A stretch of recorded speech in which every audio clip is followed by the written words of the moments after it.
இயக்குனர் நடிகர் சசிகுமார் அவர்களுக்கும் என்னுடைய நன்றி. 1995 ஆகஸ்ட் 14 அன்று வேலூர் கோட்டை வளாகத்திலிருந்து 43 ஈழத்தமிழர்கள்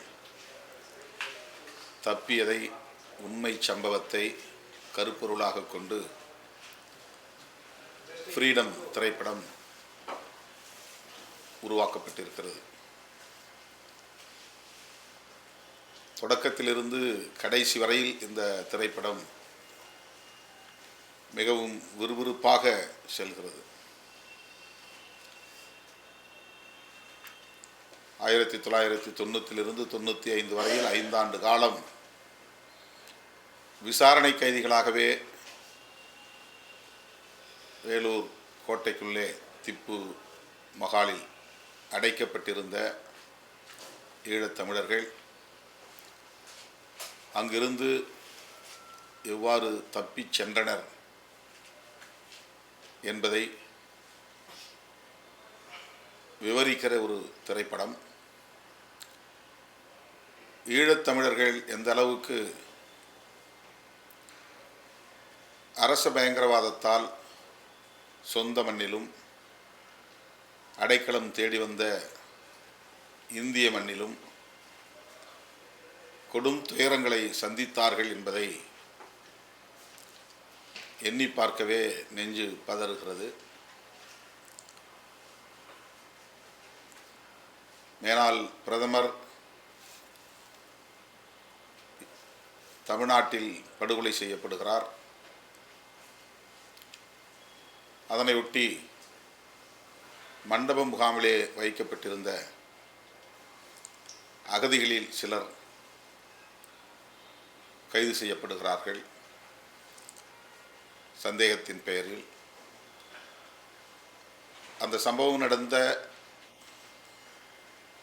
நாளிலிருந்து 6 மாதத்திற்கு முன்னால் யாரெல்லாம் ஈழத்திலிருந்து இங்கே வந்தார்கள் என்று பட்டியலெடுத்து அதிலே சந்தேகத்திற்கிடமானவர்களை விசாரணைக்காக அழைத்து வருகிறார்கள். அவர்களுக்கென்று தனி இடமாக அந்த வேலூர் கோட்டையை தேர்வு செய்து அங்கே அடைத்து வைக்கிறார்கள். அவர்கள் மீது சந்தேகம் மட்டும்தான் விசாரணை கைதிகள். ஆனால் சிபிஐ விசாரணை தனியே நடக்கிறது. மேனால் பிரதமருடைய படுகொலை குறித்து அதிலே உண்மையான குற்றவாளிகள் இன்னன்னார் என்றெல்லாம் வழக்கு பதிவாகிறது. அப்படி இருந்தும் இவர்களை விடுவிக்கவில்லை. அரசின் புலன் விசாரணை என்பது எத்தகைய தன்மை படைத்ததாக இருக்கிறது என்பதை இந்த திரைப்படம் நமக்கு உணர்த்துகிறது. அவர்களில் ஒருவர் கூட குற்றவாளி இல்லை. சிபிஐ விசாரணையில் அது புலப்படுத்தப்படவில்லை. சந்தேகத்தின் பெயரில் அழைத்து வரப்பட்டவர்களை 5 ஆண்டு காலம் உள்ளேயே அடைத்து வைத்து பல்வேறு வதைகளுக்கு உள்ளாக்குகிறார்கள். அதை மிக தத்ரூபமாக காட்சிப்படுத்தியிருக்கிறார்கள். வசனங்கள் ஒவ்வொன்றும் நறுக்கு தெரித்தார் போல் இருக்கின்றன. குறிப்பாக கதாநாயகன் சசிகுமார், கதாநாயகி லிஜோமோல் மற்றும் அந்த பாத்திரங்களோடு நெருக்கமாக இருப்பவர்கள் ஈழத்தமிழை மிக அழகாக உச்சரிக்கிறார்கள். அப்படியே நம்மை ஈழ மண்ணுக்கு இட்டுச் செல்வதாக அது இருக்கிறது. 1990களுக்கு நம்மை அழைத்து செல்கிறது. எப்படி அவர்களுக்கு இந்த துணிச்சல் வந்தது என்பதை நினைத்து பார்க்கவே முடியவில்லை. வேலூர் கோட்டை எவ்வளவு பாதுகாப்பானது என்று நமக்கு தெரியும். கோட்டை மதில் சுவர்களை எல்லாம் தாண்டி, அகழிகளை தாண்டி தப்பிப்பது என்பது கற்பனை கூட செய்து பார்க்க முடியாத ஒன்று. ஆனால் ஒடுக்குமுறைகள் நமக்கு கொடூரமானவையாக இருக்கிற போது அந்த ஒடுக்குமுறைகளிலிருந்து, அரச பயங்கரவாதத்திலிருந்து தப்பிக்க வேண்டும் என்று எண்ணுகிற போது இப்படிப்பட்ட அபாரமான சாதனைகளை செய்ய முடியும் என்பதை ஈழத்தமிழர்கள் ஒவ்வொரு களத்திலும் ஒவ்வொரு சந்தர்ப்பத்திலும் நிரூபித்து காட்டியிருக்கிறார்கள்.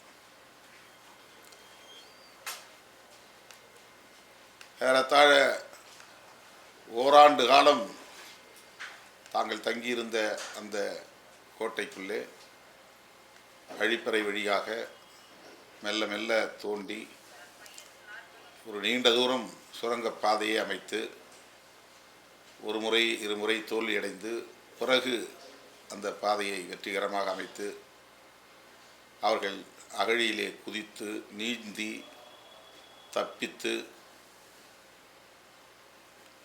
சொந்த பந்தங்களை சந்திக்கிறார்கள்.